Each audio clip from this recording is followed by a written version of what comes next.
নমস্কার বন্ধুরা, রাশিচক্রের প্রথম রাশি হল মেষ রাশি। মেষ রাশির অধিপতি হলেন মঙ্গল। বীজ মন্ত্র হল ওম ক্রাং ক্রিং ক্রং স ভৌমায় নমঃ। অশ্বিনী, ভরণী ও কৃতিকা এই তিনটি নক্ষত্র মেষ রাশির অন্তর্গত এবং এই তিনটি নক্ষত্রের অধিপতি গ্রহ হল অশ্বিনী নক্ষত্রের ক্ষেত্রে কেতু, ভরণী নক্ষত্রের ক্ষেত্রে শুক্র এবং কৃতিকা নক্ষত্রের ক্ষেত্রে রবি। আমরা যদি আগামী সেপ্টেম্বর মাসে মেষ রাশির জাতক জাতিকাদের ক্ষেত্রে গ্রহের সন্নিবেশটি একবার চোখ বুলিয়ে নিই, তাহলে দেখতে পাব আপনাদের দ্বিতীয় ঘরে দেবগুরু বৃহস্পতি গোচর করছেন, রাশি অধিপতি মঙ্গল তৃতীয় ঘরে গোচর করছেন, বুধ চতুর্থ ঘরে গোচর করছেন, রবি আপনাদের পঞ্চম ঘরে গোচর করছেন, শুক্র ও কেতু আপনাদের ষষ্ঠ ঘরে গোচর করছেন, শনি মহারাজ যিনি আপনাদের একাদশ ও দশম ঘরের অধিপতি একাদশ ঘরে বক্রী অবস্থায় গোচর করছেন এবং রাহু আপনাদের দ্বাদশ ঘরে গোচর করছেন। 2 সেপ্টেম্বর থেকে বুধ, যা মাত্র একদিনের জন্য আপনাদের চতুর্থ ঘরে গোচর করবেন, তারপর থেকে তিনি রবির সাথে যুক্ত হয়ে আপনাদের পঞ্চম ঘরে গোচর শুরু করবেন। রবি 15 সেপ্টেম্বর পর্যন্ত আপনাদের পঞ্চম ঘরে গোচর করবেন, তারপর থেকে তিনি কন্যা রাশিতে কেতুর সাথে যুক্ত হয়ে আপনাদের ষষ্ঠ ঘরে গোচর শুরু করবেন। 17 সেপ্টেম্বর পর্যন্ত শুক্র আপনাদের ষষ্ঠ ঘরে গোচর করবেন, তারপর থেকে তিনি আপনাদের সপ্তম ঘরে সক্ষেত্রস্থ অবস্থায় গোচর শুরু করবেন এবং মেষ রাশির ক্ষেত্রে মালব্য যোগের সৃষ্টি করবেন। 22 সেপ্টেম্বর বুধ সিংহ রাশি ছেড়ে তার নিজস্ব রাশি কন্যা রাশিতে কেতুযুক্ত অবস্থায় মেষ রাশির ষষ্ঠ ঘরে গোচর শুরু করবেন।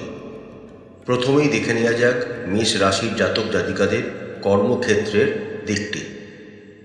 আগামী সেপ্টেম্বর মাসে আপনাদের একটি জিনিসের জন্য সবসময় প্রস্তুত থাকতে হবে, সেটা হচ্ছে চ্যালেঞ্জ।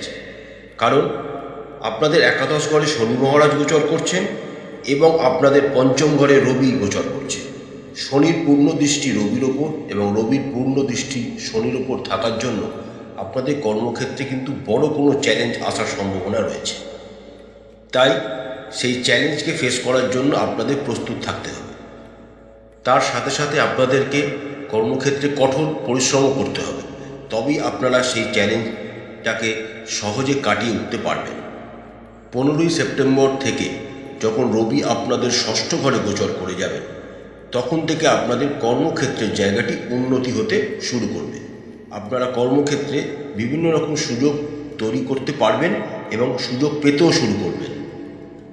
এই সময় যা গ্রহ সন্নিবেশ তৈরি হয়েছে, আপনারা এই সময় কারুর কোনো কথা কানে নেবেন না বা কান দেবেন না, না হলে আপনাদের কর্মক্ষেত্রে তার নেগেটিভ এফেক্ট পড়তে পারে। এছাড়া সবসময় একটি ডিপ্লোমেসি মেনটেন করে চলবেন, কারণ পক্ষে বা বিপক্ষে অযথা কথাবার্তা বলবেন না। আপনাদের কর্মক্ষেত্রে আপনাদের কলিগরা আপনাদের সাথে বেশ ভালোই ব্যবহার করবে, সেখান থেকে আপনাদের কোনো প্রবলেম আসবে না। যে সমস্ত মেষ রাশি জাতক জাতিকারা ব্যবসার সাথে যুক্ত রয়েছেন, তাদের এই সময়টাতে একটু সাবধানতা অবলম্বন করতে হবে, বিশেষ করে মাসের প্রথমার্ধটা। কারণ আপনাদের সপ্তম ঘরের অধিপতি শুক্র নিচস্থ অবস্থায় ও কেতুযুক্ত অবস্থায় কন্যা রাশিতে অবস্থান করছে। তাই এই সময় ব্যবসা সংক্রান্ত বড় কোনো সিদ্ধান্ত নেবেন না। এছাড়া কোনো লিগ্যাল ব্যাপারও আপনাদেরকে এই সময় ভোগাতে পারে, তাই সাবধানতা অবলম্বন করবেন। 17 সেপ্টেম্বরের পর থেকে শুক্র, যিনি আপনাদের সপ্তম ঘরের অধিপতি, সক্ষেত্রস্থ অবস্থায় আপনাদের সপ্তম ঘরে গোচর শুরু করবেন এবং মালব্য যোগ সৃষ্টি করবেন। তখন থেকে আপনাদের ব্যবসায় ধীরে ধীরে উন্নতি হতে শুরু করবে। এই সময় আপনারা ব্যবসার ক্ষেত্রে কোনো বিনিয়োগ করতে পারেন, আপনাদের ভবিষ্যতের কোনো পরিকল্পনার জন্য অন্য কোনো নতুন ব্যবসা শুরু করতে পারেন। এবং এই সময় ব্যবসা সংক্রান্ত কোনো কাজ যা আটকে রয়েছে তা ধীরে ধীরে সম্পন্নের দিকে এগিয়ে যাবে। মাসের শেষার্ধে আপনারা ব্যবসার ক্ষেত্রে অনেক উন্নতি করতে সফল হবেন। অর্থনৈতিক, সেপ্টেম্বর মাসটি মেষ রাশির জাতক জাতিকাদের অর্থনৈতিক দিকটি বেশ ভালোই যেতে চলেছে। আপনাদের একাদশ ঘরের অধিপতি শনি বক্রী অবস্থায় একাদশ ঘরেই গোচর করছেন, ফলে তিনি আপনাদেরকে আয়ে সমুন্নতা বজায় রাখতে সাহায্য করবেন এবং সম্পদ আরোহণের ক্ষেত্রে তিনি আপনাদেরকে বিশেষভাবে সাহায্য প্রদান করবেন। পঞ্চম ঘরে রবির উপস্থিতি আপনাদেরকে আর্থিক বিষয় আরও উন্নতর দিকে নিয়ে যাবে। তার এই অবস্থান আপনাদেরকে সরকারি খাত থেকে আর্থিক কিছু সুবিধাও প্রদান করতে পারেন। আগামী সেপ্টেম্বর মাসে আপনাদের আয়ের দিক থেকে অগ্রগতি বৃদ্ধি হবে। তবে যেহেতু আপনাদের দ্বাদশ ঘরে রাহু মহারাজ গোচর করছেন, তাই মাঝে মধ্যেই কোনো খরচ আপনাদেরকে বিরক্ত করতে পারে। মাসের দ্বিতীয়ার্ধে যখন রবি আপনাদের ষষ্ঠ ঘরে কেতুযুক্ত হয়ে গোচর করতে শুরু করবেন এবং তার সম্পূর্ণ দৃষ্টি আপনাদের দ্বাদশ ঘরে পড়বে, তখন আপনাদের ব্যয় বৃদ্ধি হতে পারে। তাহলে মাসের শেষ দিকটা আপনাদেরকে একটু সচেতন হতে হবে। মাসের দ্বিতীয়ার্ধে শুক্র, যিনি আপনার দ্বিতীয় ঘরের অধিপতি, আপনাদের সপ্তম ঘরে গোচর করতে শুরু করবেন। যারা ব্যবসার সাথে যুক্ত আছে তারা খুব ভালো লাভ করতে সমর্থ হবেন। এছাড়া যারা কর্মক্ষেত্রে কর্মের জগতের সাথে যুক্ত রয়েছেন তারাও তাদের অর্জিত অর্থ সঞ্চয় করতে সমর্থ হবেন। স্বাস্থ্যের দিক থেকে আগামী সেপ্টেম্বর মাসটি মেষ রাশির জাতক জাতিকাদের মিশ্র হতে চলেছে। আপনাদের রাশির অধিপতি মঙ্গল তৃতীয় ঘরে গোচর করবেন, তার ফলে তিনি আপনাদেরকে সাহস ও বীরত্ব প্রদান করবেন এবং আপনাদেরকে শরীরকে সুস্থভাবে চলতে সাহায্য করবেন। আপনাদের ষষ্ঠ ঘরে নিচস্থ শুক্র কেতুযুক্ত অবস্থায় গোচর করছে এবং মঙ্গলের চতুর্থ দৃষ্টি তার উপর পড়ছে এবং বৃহস্পতির পঞ্চম দৃষ্টি তার উপর পড়ার জন্য পেট সংক্রান্ত কোনো সমস্যা আপনাদেরকে আগামী সেপ্টেম্বর মাসে খুব বেশি কারণে ভোগাতে পারে। এছাড়া যাদের ডায়াবেটিস আছে তাদেরও সাবধানতা অবলম্বন করতে হবে। তাই আপনাদের উচিত হবে নিজেদের খাদ্যাভ্যাসের ওপর যথেষ্ট পরিমাণে সচেতন হওয়া। মাসের দ্বিতীয়ার্ধে আপনাদের শরীর এবং স্বাস্থ্য ধীরে ধীরে উন্নতি লাভ করবে।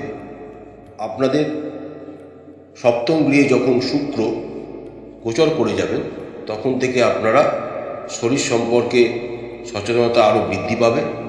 কিন্তু রবি বুধ একসাথে যখন আপনাদের ষষ্ঠ ঘরে কেতুযুক্ত অবস্থায় গোচর শুরু করবেন তখন আপনাদের শরীর সংক্রান্ত, বিশেষ করে চোখ সংক্রান্ত কোনো সমস্যা আপনাদেরকে অসুবিধায় ফেলতে পারে। তাই অবশ্যই ডাক্তারি পরামর্শ নেবেন।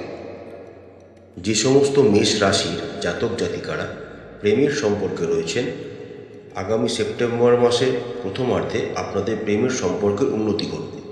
আপনাদের পঞ্চম ঘরে রবি বুধ একসাথে গোচর করবেন, তার ফলে আপনাদের মধ্যে যদি কোনো মানসিক দূরত্ব তৈরি হয়ে থাকে তা সহজেই মিটে যাবে।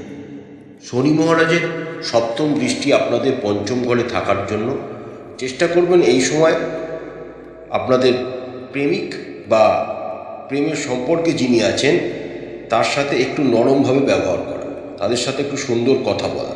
কোনো কটু কথা এই সময় না বলাই ভালো। মানে একটু চেষ্টা করবেন নমনীয়তা বজায় রাখা, তাহলে আপনাদের সম্পর্কে রোম্যান্টিকতা বজায় থাকবে। রবি, যিনি আপনাদের পঞ্চম ঘরের অধিপতি, মাসের দ্বিতীয়ার্ধে যখন ষষ্ঠ ঘরে চলে যাবে তখন আপনাদের প্রেমের সম্পর্কে কিছুটা অবনতি হতে পারে। তাই এই সময় আপনি আপনাদের প্রেমজ সম্পর্কে যিনি আছেন তাদের সাথে সুন্দর ব্যবহারটা বজায় রাখবেন, না হলে আপনাদের সমাজে অপমানিত কোনো সমস্যা হতে পারে। এবং সবসময় চেষ্টা করবেন নিজের সম্পর্কের মর্যাদাকে অক্ষুণ্ণ রাখতে। যে সমস্ত মেষ রাশির জাতক জাতিকারা বিবাহিত তাদের মাসের প্রথমার্ধটি খুব একটা ভালো যাবে না। আপনাদের সপ্তম ঘরের অধিপতি শুক্র নিচস্থ অবস্থায় কেতুযুক্ত অবস্থায় ষষ্ঠ ঘরে গোচর করছে, যার ফলে আপনাদের সম্পর্কের মধ্যে সমন্বয়ের অভাব আপনারা পরিলক্ষিত করতে পারবেন। এই সময় আপনারা একে অপরকে বুঝতেও অসমর্থ হবে, তার ফলে পরিবারের উপর একটা এফেক্ট পড়বে, যেটা নেগেটিভই হবে।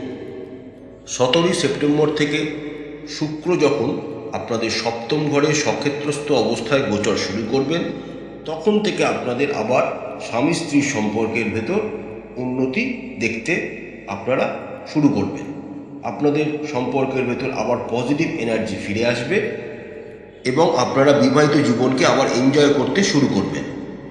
এই সময় আপনারা একে অপরের সাথে কোনো জায়গায় ভ্রমণে যেতে পারেন এবং একটি রোম্যান্টিক সময় কাটাতে পারেন, অথবা একে অপরকে কোনো এক্সপেন্সিভ গিফট বা উপহার দিতে পারেন। সেই যোগ আপনাদের গ্রহ সন্নিবেশে দেখা যাচ্ছে। পারিবারিক দিকটি মেষ রাশির জাতক জাতিকাদের আগামী সেপ্টেম্বর মাসটিতে ভালোই যাবে।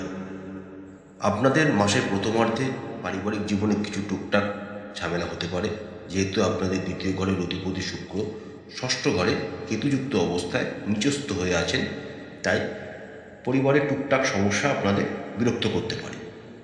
কিন্তু দেবগুরু বৃহস্পতি বর্তমানে আপনাদের দ্বিতীয় ঘরেই গোচর করছেন।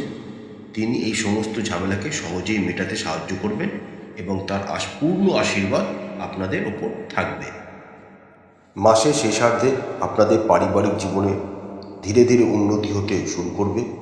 আপনাদের দ্বিতীয় ঘরের অধিপতি শুক্র তিনি সক্ষেত্র অবস্থায় আপনাদের সপ্তম ঘরে তুলা রাশিতে গোচর করা শুরু করবেন। তখন আপনাদের পারিবারিক জীবনে অনেক উন্নতি হতে শুরু করবে। আপনাদের পারিবারিক সম্পর্কের আরও সমন্বয় বৃদ্ধি পাবে। আপনাদের ভাই বোনদের সাথে কিছু তর্কাতর্কি হতে পারে, কিন্তু সময় এগোনোর সাথে সাথে তারা আপনাকে বিভিন্ন বিষয়ে সাহায্য করবে, তাই তাদের ওপর একদমই বিশ্বাস হারাবেন না। প্রতিকার স্বরূপ মেষ রাশির জাতক জাতিকারা প্রত্যেক দিন রাশি অধিপতি মঙ্গল দেবের বীজ মন্ত্র 108 বার করে জপ করবেন। প্রত্যেক দিন তামার পাত্রে জল নিয়ে তাতে একটু হলুদ এবং চাল মিশিয়ে সূর্যদেবকে নিবেদন করবেন। প্রত্যেক বৃহস্পতিবার কলা গাছের পুজো করবেন এবং শ্রী বিষ্ণুর নাম স্মরণ করবেন। যদি সম্ভব হয় আপনারা মঙ্গল স্তোত্র পাঠ করতে পারেন, তার সাথে সাথে আপনারা বজরংবলীর হনুমান চালিসা অবশ্যই প্রত্যেক দিন পাঠ করবেন। মঙ্গলদেবের বীজ মন্ত্র আমি ভিডিওর প্রথমেই বলে দিয়েছি। সেই বীজ মন্ত্র আপনারা প্রত্যেক দিন স্নান সেরে চেষ্টা করবেন লাল রঙের কোনো বস্ত্র পরে 108 বার জপ করার। আর জপ করার পূর্বে আপনাদের ইষ্ট দেবতার নাম অবশ্যই স্মরণ করে নেবেন। আশা করছি বন্ধুরা, আগামী সেপ্টেম্বর মাসটি মেষ রাশির প্রত্যেক জাতক ও জাতিকার জীবন খুব ভালো কাটবে। মা তারা আপনাদের সবাইকার মঙ্গল করুন, আপনাদের সমস্ত ইচ্ছা পূরণ করুন। আমাদের চ্যানেলটি আপনাদের ভালো লাগলে লাইক করবেন, শেয়ার করবেন আর অবশ্যই সাবস্ক্রাইব করে আমাদের পাশে থাকবেন। নমস্কার।